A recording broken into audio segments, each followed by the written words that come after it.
Assalamualaikum warahmatullahi wabarakatuh. Bismillahirrahmanirrahim. Perkenalkan, nama saya Muhammad Farhan Nafis. Jadi pada pertemuan ke-6 ini saya akan menjelaskan materi HTN tentang penafsiran konstitusi. Nah, penafsiran konstitusi adalah proses memahami dan menjelaskan makna ketentuan dalam undang-undang dasar, terutama apabila ada pasal-pasal yang bersifat umum, ambigu, atau menimbulkan perbedaan tafsir. Nah, tujuannya apa? Menyesuaikan makna konstitusi dengan perkembangan zaman, konteks hukum, dan kebutuhan masyarakat. Nah, mengapa penafsiran konstitusi itu diperlukan?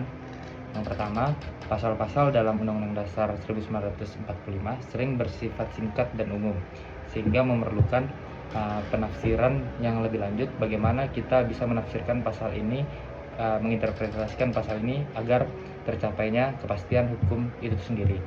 Lalu muncul perbedaan pemahaman isi konstitusi.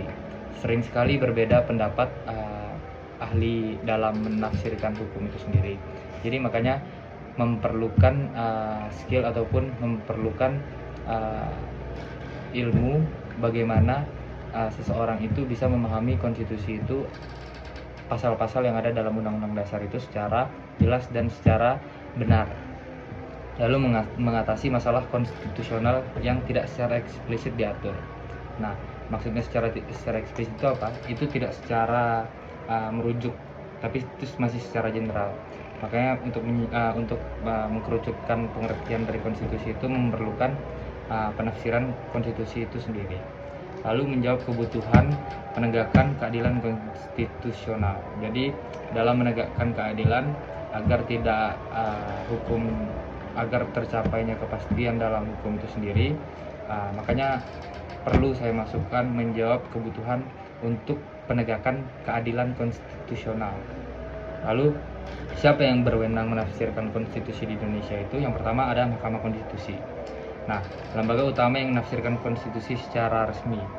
Kewenangan berdasarkan pasal 24C Undang-Undang Dasar 1945. Artinya landasan hukum MK secara resmi dia bisa untuk menafsirkan konstitusi itu ada di pasal 24C Undang-Undang Dasar 1945. Nah, contoh kewenangan menguji undang-undang terhadap Undang-Undang Dasar.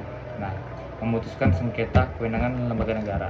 Nah, apa lembaga lain sekiranya yang juga menafsirkan konstitusi, tapi tidak secara langsung?